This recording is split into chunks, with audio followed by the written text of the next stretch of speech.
padat ya, kalau ini lebih longgar. Terus ada struktur khas yang di sini apa namanya?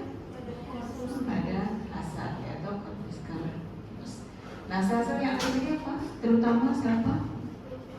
Timosit ya, limfosit. Tapi namanya kalau dari timus namanya timosit ya. Ini jenis jaringannya apa tadi? Retikular. Kenapa? Kenapa Anda bilang retikular? Tampakkah serat bercabang di sini atau lurus-lurus saja semua? Ada cabang ya. Berarti kalau ada cabangnya retikular. Kalau yang tidak bercabang serat kolagen. Tapi di sini ada yang kolagen, ada yang retikular. Dia campuran. Tapi di retikular juga nggak beraturan kan? Apa? Kalau misalnya kita bilang retikular itu selain yang beraturan, tidak beraturan. Ya, ada campuran, campur-campur. Ini adipose ada ya, nggak salah adipose. Tapi kalau yang muncul di sini lebih serat. Bagian atau serat retikular. Oke. Lalu yang di ini badan hasil tadi, ini kenapa dia ada struktur seperti ini? Ini apa ini? Yang di tengah-tengah merah ini. Kalau kita belajar kulit kemarin apa? Hialin. Apa? Kalau keratin itu juga bisa kita bilang keratin. Kenapa? Karena ini asalnya adalah epitel. Epitel itu yang paling permukaannya kan nanti menghasilkan keratohialin, ya. Nah, dia akan kumpul di sini dan akan menjadi bagian dari ini. Dan makin tua kita, jumlah korpuskul ini akan makin meningkat. Dan paling besar tikus itu pada usia berapa? Paling besar, ukuran paling besar dari tikus ini pada tubuh manusia 2 tahun. Setelah dia 2 tahun dia akan mengalami involusi, ya, kecil ya. Nah, sel-sel yang kita lihat di daerah epiteli, kebetulan di tikus ya, ini siapa ini? Reticular cell, epithelial reticular cell. Sebenarnya ini ada 6 ya. Ada reticular epithelial 1, 2, 3 sampai 6. Yang menjadi korpus callosum ini yang tipe 6 ini, ya, yang 6 ini. Lalu yang timus ini perannya adalah untuk mematangkan sel limfosit T, ya. Sel limfosit T dibuat di mana? Lahirnya dia di mana? Limfosit itu awalnya dibuat di mana? Bone marrow, ya. Dari bone marrow dia waktu lahir di bone marrow tak tahu itu mana yang dirinya, mana yang mau dilawannya, tak tahu dia, ya. Jadi dia masih bodoh. Sama lah anak kuliah di kedokteran ini kan yang pintar ya. Nah, belum tahu itu ilmu kesehatannya. Nah, sampai dia di timus, dia diajarin oleh sel retikuloepitelial ini, dikenalkan dengan antibodi, antibodi, ya. Setelah dia dikenalkan dengan antigen, baru dia mengenal, jadilah dia menjadi sekarang jabatannya CD4 negatif dan CD8 negatif. Ini di medula. Nah, untuk kompetensi itu dia ada kelas 1, kelas 2, kelas 3 nya juga gitu ya kan. Dan awalnya dia menjadi CD1, CD2, CD7 ya. Nanti dia setelah mengenal antigen dia akan menjadi CD4 negatif ya, dan CD8 negatif. Setelah jadi CD8 negatif dan CD8 negatif, pindahlah dia ke daerah medula ya. Tapi sebelum dia pindah ke medula itu ada penyalin dulu. Ada retikuloepitelial 3 pembatasnya. Yang retikuloepitelial 3 ini akan menyeleksi mana yang sudah punya ini dan ini. Kalau dia tidak punya, dia akan di sini. Yang tak punya itu dia akan dieksekusi. Kamu di DO, ya. Ini DO nih. Do not tidak bisa lewat, ya. Jadi yang tidak mengenal, yang tidak jadi CD4 negatif dan CD8 negatif di korteks, maka dia akan diapoptosis, dibunuh. Jadi tidak semua yang sudah belajar ini lulus. Sama juga tidak semua mahasiswa FK Unsur jadi dokter. Ya, kan nanti yang lama, yang lambat ya. Ini juga ya yang cepat perkenalannya yang lambat. Ya. Lalu setelah sampai di medula, nanti dia dirawat lagi oleh sel reticulo epitelialnya. Ya, lahirlah dia sebagai CD40 dan CD80. Kalau sudah menjadi CD40 dan CD80, baru dia layak masuk ke sirkulasi. Sekarang dia sudah menjadi imunokompeten. Ya, sel yang mampu mengenal diri dan bukan dirinya, juga menentukan siapa lawan dan siapa kawan. Ya, dia menjadi barulah masuk ke pilar pembuluh darah. Setelah dari sini kemana dia pergi? Limfosit T, CD8 dan CD4 ini gimana? Kalau orang dengar nanti orang sakit HIV, tahu HIV? Nah, kalau HIV itu apa tuh? Ada virus yang masuk ke tubuhnya. Nah, virus itu nanti dia tahu dikenali oleh CD4 ini, CD4 yang terutamanya, sehingga masuklah si virus itu ke dalam CD4. Nah, di CD4 nanti dia akan memperbanyak diri. Akibatnya CD4 pada pasien yang HIV itu akan menjadi rendah. Ya, masalahnya dia bukan masalah timusnya, ya. Kalau pada yang HIV itu masalahnya dia bukan di timus, tapi CD4 yang sudah lahir, yang sudah mantul di timus ini, itu yang dihancurkan oleh si virusnya. Ya, jadi di timusnya masih oke. Tapi yang sudah keluar itu yang ini dikenali oleh virus, nanti dia akan memperbanyak diri virus itu dan dihancurin. Ini dia CD4-nya biasanya rendah. Ada HIV. Oke, jadi ini kita tengok sediaan timus, tapi dalam pikiran kita apa yang terjadi di timus itu sudah kita harus pahami dengan baik. Ya, jadi di sini. Oke, baik. Ini di daerah timus juga. Ini apa namanya tadi? Korpuskel, badan korpuskel ya, timus. Nah ini, nah untuk memanturkan limfosit tadi ini yang berada di timus tadi, kan timus itu ada pembuluh darah untuk memberi makan timus. Nah kalau di pembuluh darah itu sendiri pasti bawa juga antigen-antigen. Maka pembuluh darah di timus ini punya dinding yang khas, ya di kapilernya. Tak sama dengan tempat-tempat lain. Nah ini namanya sawar darah timus. Ya, jadi sawar darah timus itu dibentuk oleh ada endotel dari kapiler ini. Kemudian khasnya itu membrana basalnya tebal. Lalu ada sel retikulo epitelial selnya dan juga punya membrana basal yang tebal. Sehingga lapisan ini akan sulit dilewati oleh antigen dari luar. Sehingga timus kita akan terjaga dari antigen-antigen lain yang kemungkinan bisa merusak perkembangan dari sel limfosit T tadi. Jadi ini memperlihatkan kepada kita bahwa Tuhan menciptakannya dengan sangat sempurna. Oke, selanjutnya timus tadi dia akan lahir masuklah ke kapiler-kapiler pembuluh darah. Dia akan menjadi tentara-tentara di tubuh kita, di sirkulasi. Lebih banyak tuh limfosit itu dalam sirkulasi. Nah, salah satu tempat nanti dia mondok adalah di daerah parakortek dari kelenjar getah bening. Yang dari parakortek dari kelenjar getah bening ini populasi selnya itu diisi oleh dari yang berasal dari arteri masuk ke sini kalian, lalu dia akan menempati di sini. Kenapa dia bisa masuk di sini? Karena ada struktur hive endotelium senor. Ya, dari sini kan ada nih, dari sini ini keluar nanti di hive endotelium senor. Nah itu bawa antigen lagi.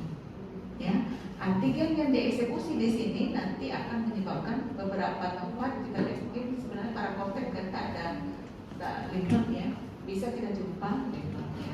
Kalau lymph nodus simpatikus itu berkembang, artinya dia terpicu oleh antigen tertentu. Jadi satu peluang ini biasanya satu antigen yang memicu pertumbuhannya. Jadi kalau ada banyak begini berarti ada beberapa antigen yang sudah masuk ke kelenjar getah bening. limfosit B itu dia kan sudah termasuk ke perlawanan spesifik. Jadi dia berkembang karena antigen satu saja antigennya. Kalau yang innate immunity baru seluruh bagian dari antigen itu dilawannya. Tapi kalau ini kan sudah spesifik. Limfosit T spesifik, limfosit B sudah spesifik juga. Oke. Jadi nanti di kelenjar getah bening paham ya, strukturnya begini, dia dua fungsinya. Yang pertama menyaring cairan limfe, ya. Yang kedua menyaring cairan dari darah. Ya, dari darah. Ini dua. Ini limfenya yang bawa antigen, ini dari darahnya. Oke, paham ya, fungsi limfa itu dua. Ya. Utama adalah limfe, saringnya. Nah, nanti di bagian penting dari limfe ini harus tahu ya, mana kapsul, mana aferat, kemudian korteks, medula, dan mana efferentnya. Ya, pembuluh limfe efferent. Semua pembuluh limfe kita harus amati di sini punya katup. Ya, katup itu gampang seperti ini nih. Tapi nanti dalam slide dia seperti ada beberapa sel di dalam pembuluh itu. Ini juga ya, ada katupnya. Bedakan nanti kalau kapiler kalau pembuluh darah tak ada nih, kalau vena maupun arteri tak ada katup. Nanti kita cari ya. Ini kalau dijadikan gambar histologinya ini seperti ini, ya. Ini kapsul tadi, ini yang bagian hilus ya, efferentnya, tempat keluarnya. Yang setelah disaring oleh kelenjar getah bening ini. Jadi dia akan berjalan. Aliran limfe tadi masuk dari sini ya, masuk ke sinus subkapsular. Nanti dia akan dieksekusi oleh sel limfosit B di sini, turun ke bawah ke parakorteks, baru masuk ke korda medularis, ini nanti baru ke sinus medularis. Ya. Semua proses itu akan menyebabkan cairan limfe tadi akan bersih kembali. Nah, kalau dia sudah bersih, baru masuk ke efferentnya. Nanti dari efferent masuk ke ductus thoracic akan bermuara lagi ke pembuluh darah, vena jugularis. Oke. Ini ke efferentnya, ke sini. Nanti yang kurang besar ya. Ada yang kapsul apa? Katupnya. Jadi pembuluh yang ada katup berarti efferent dari efferent. Nah, kemudian khasnya lagi untuk jaringan kelenjar getah bening dan sklen itu punya serat-serat retikular. Di antara sel-sel itu ada jaring-jaring, sehingga tidak pergi kemana-mana. Nah, jaring-jaringnya itu disebut dengan serat-serat retikular. Bisa bayangkan jaring itu kayak mana? Kalau kita nangkap ikan, nah kan supaya tertangkap ikan itu ada jaring-jaringnya kan. Nah, ini jaring-jaring itu membuat sel-sel itu terarah perjalanannya. Nah, dia sifatnya kenapa dia bisa berwarnanya hitam ini, karena serat-serat itu mengandung sesuatu yang diserap oleh bisa diwarna dengan silver ini atau perak ya, warnanya hitam. Sifatnya namanya argyrophilic ya. Oke. Lalu di kelenjar getah bening itu tadi bagian korteks tadi itu kan ada yang bulat-bulat ini. Nah, bulatan ini namanya limfonodus.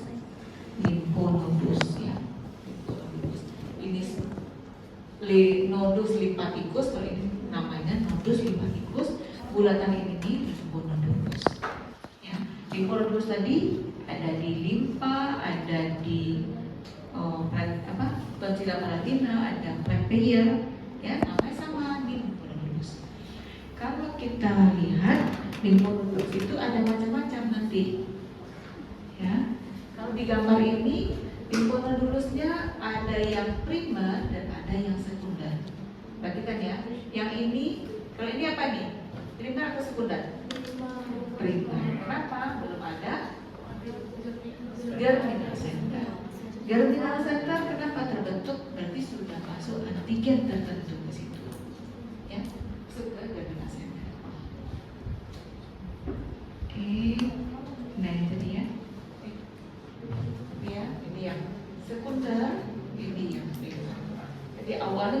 ini seperti awalnya semua seperti ini.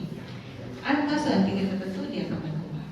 Ya, ini tanda menandakan ada proliferasi. Kalau kita infeksi, misalnya kan kita masuk kuman dari tangan, lalu ketiak kita besar, nah itu karena ini terbentuk banyak, ya banyak, jadi proliferasinya besar, banyak proliferasi juga besar kelenjar getah bening kita.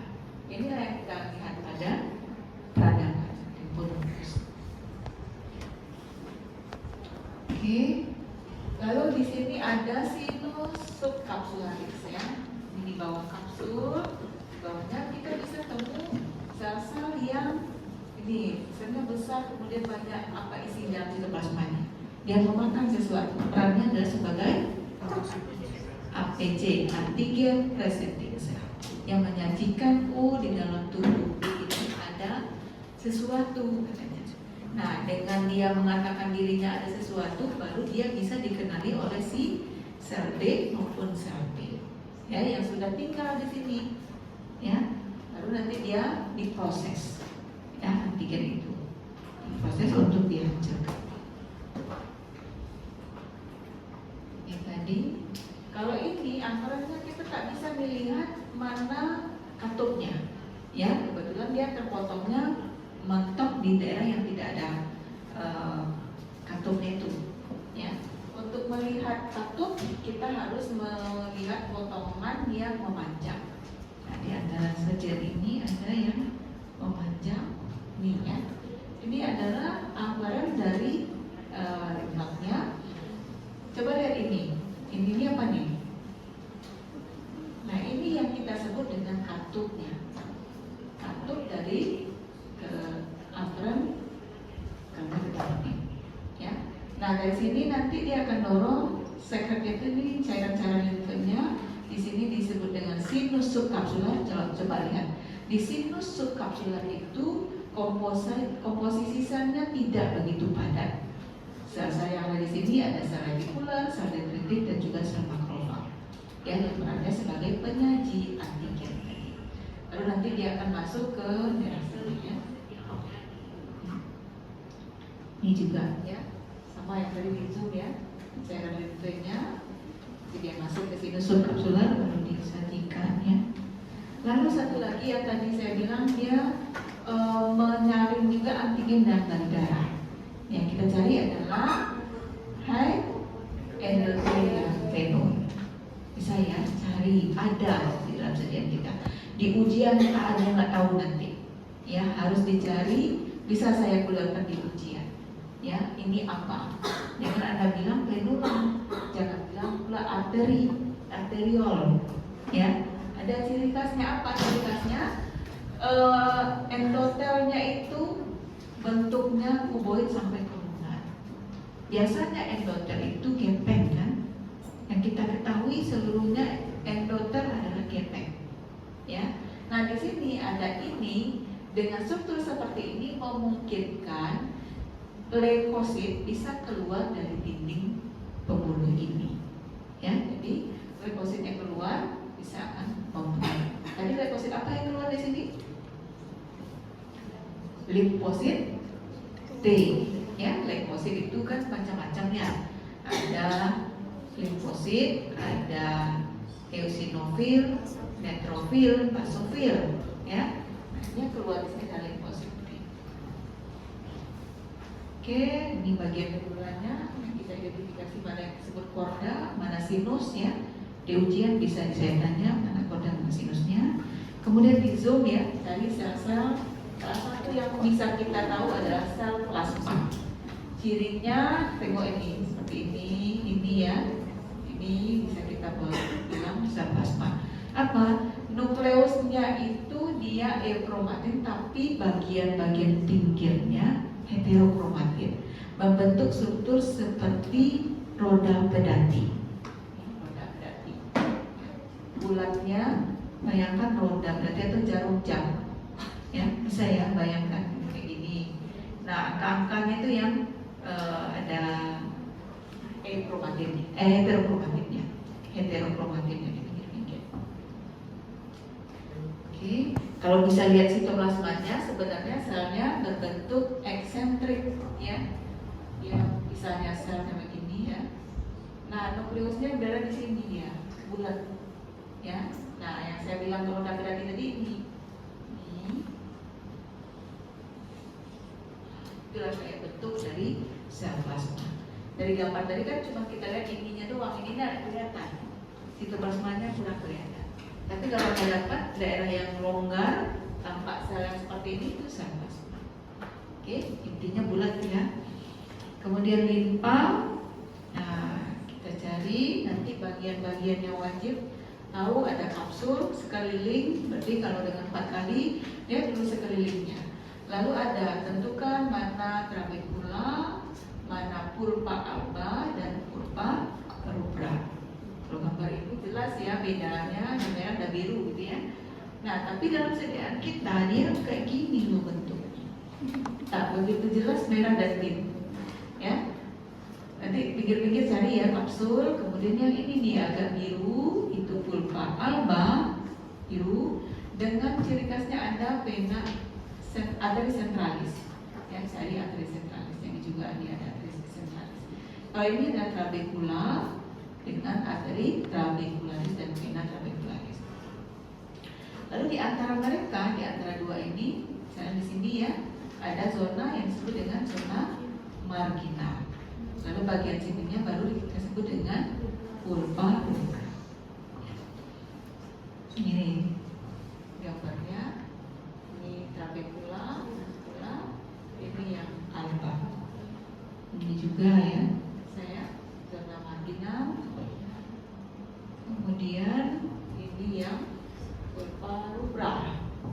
Ya, jadi kita bisa lihat cari yang seperti ini. Nah, kemudian pada sinusoid limpa bisa kita cari stem cell ya, ciri khasnya endotel yang tidak squamous. Nanti lebih kuat. Sama juga dengan high endothelial venule tadi. Ya, sinusoid. Kenapa? Di situ ada sudut seperti itu karena daerah situ kan menerima eritrosit yang tua dan mati. Ya, eritrosit yang tua dan mati karena ada stem sel tadi, stem sel tadi itu memungkinkan eritrositnya keluar dari pembuluh itu. Nah, lalu disitulah dieksekusi, diperkenalkan oleh makrofag. Jadi prosesnya eksekusi eritrosit itu bukan di dalam pembuluh. Nah, karena kita punya sistem sirkulasi limfa yang terbuka.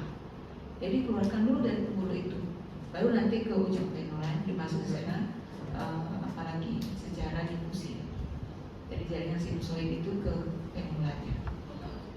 Oke, mungkin itu saja. Silakan bangsel gampang ya, gampang ya kan. Lakbeya juga aman. Oke, silakan dilihat sediaannya. Nanti kita diskusikan untuk bangsel dan